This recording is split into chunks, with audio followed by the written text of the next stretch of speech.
This video will show you how to change the hard drive in the new 17-inch Unibody Macbook Pro. It's pretty simple. There's been a lot of controversy on the internet of how difficult the new computers are to change stuff. Surprisingly, this is probably one of the easiest I've ever worked with. You'll need two tools. You'll need a very tiny Phillips screwdriver, and you'll need a just as tiny Torx wrench. This is the star-shaped tool. You need both of these in order to do it properly, and that's about it. The first thing you want to do is shut down the computer. You don't want to sleep it. You actually want to shut it down so that the hard drive is locked into place. You don't damage anything or electrocute or anything like that, so just shut it down. It's easier that way. Once it's been fully shut down, close it up and flip it over. I have it on this pad here. It's actually my mouse pad that I use for working with stuff because it's big enough. You can put down a towel or something. I just don't want to scratch the case. It's a good idea to put something down. Also, in the winter, there's a lot of static electricity, so touch a lot of metal as you're going through the process to make sure that you don't zap anything important. When you flip it over, there are 8 screws, little tiny screws that you're going to need the Phillips for. So you just have to take them all out. One thing that I learned the first time I did it is you want to keep track of where the screws are taken out from. They have different sizes. Why? Not 100% sure, but I'm guessing that the parts that need to be screwed into are a little deeper in some areas. These back ones back here, these two are long. And actually they might not even come out, which is fine. They'll stay right in the case. But I don't know if I can see this on the video. I'm actually lining up the screws exactly the way they appear on the back, so that when I go to put them back in, I can easily find which one belongs where. It's an easy way to do it. You can number them, you can put them in separate compartments if you have one of those boxes, which is probably smarter, because if something happens, this table gets bumped, then I'm not going to know which screw was where. Now you just noticed something on the front when I took that screw off, actually, and let it go, and it's stuck to the front of the MacBook because of the magnet that holds down the lid. So I have to remember to get that one. It happens from time to time, I guess. So yeah, these back ones sometimes do not come out.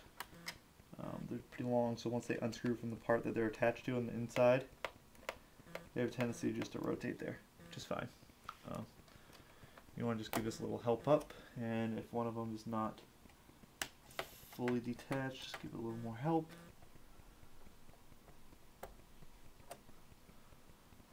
And lightly pull the lid up. Comes right off. Pretty thin piece of aluminum. You want to make sure that if those other screws did not come out, that you do not lose them when you put the lid down. So there were 3 that were left in that I couldn't get out. So here we go, the case. Once it's open, pretty basic. It's the hard drive, the RAM's right here. This is the huge new battery. See the warranty sticker they've stuck so you don't remove it yourself. And then the hard drive is over here. That's the area we're going to work in. So you can rotate this around like so. I've actually changed this hard drive already. So what I'm going to do is I'm going to take it out and then put it back in. This is the new Seagate 500 gigabyte 7200 RPM drive, which drive is fantastic so far. So let's keep going. There's this little black strip right here that has 2 screws in it, Phillips, same size. So you got to take those off. Just unscrew them.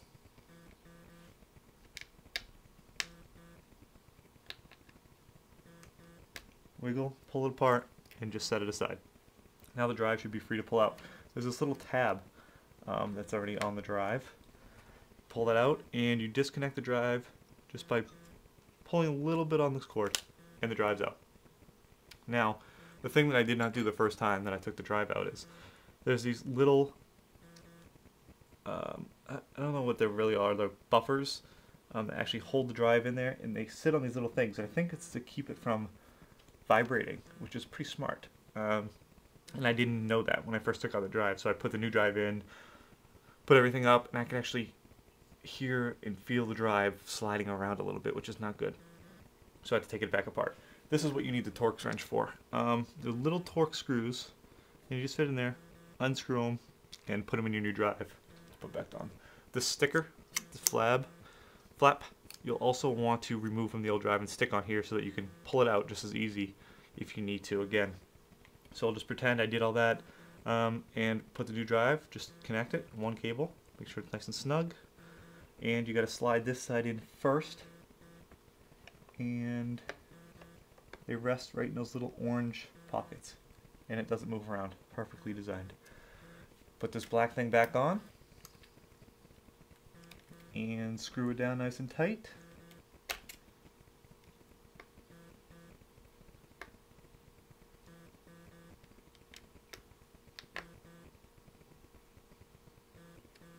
And that's it. The hard drive has been successfully changed.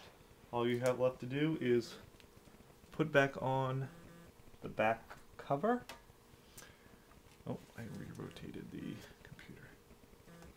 Make sure you put it back on the correct way. Fits nice and snug.